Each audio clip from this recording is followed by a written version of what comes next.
Hello there. Welcome to DMT Highway. Don't forget to subscribe for your daily dose.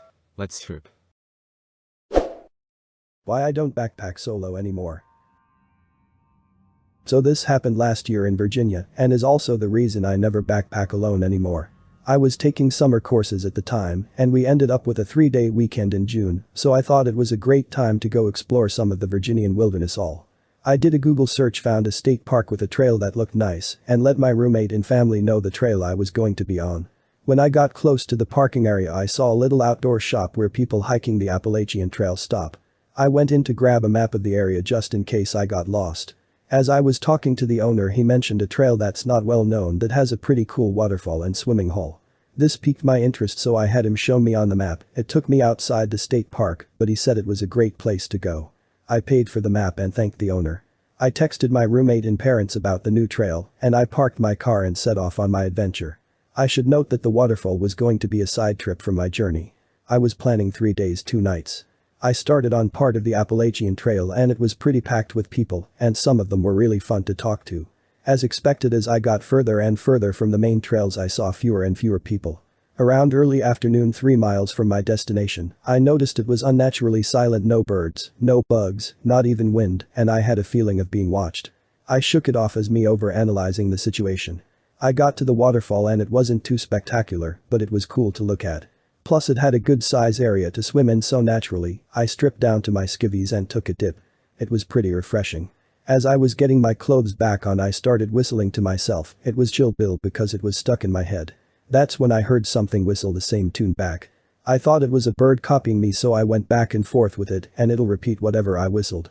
I thought it was pretty neat. As I was setting up camp, I couldn't shake this feeling that I was being watched again, like I'd get goosebumps and my hairs would stand up. As night fell, I built a small fire and lit my Jetboil to make dinner. As I did this, I became hyper aware that again there was no sound, just deafening silence. Some part of my brain was telling me that I'm not safe and to leave. I ignored it and crawled into my tent with my flashlight and book. I went to sleep without incident. When I woke up the next morning, my site was trashed. My camp stool was nowhere to be found, my bear bag with my food was cut down, and the contents were thrown across the site. My first thought was a crafty animal chewed through the rope and got at the bag, but I looked at the rope and it was cut with something very sharp. Plus none of the food was even touched. I also noticed bear footprints all around my campsite. Keep in mind I'm at least 6 to 8 miles from a road.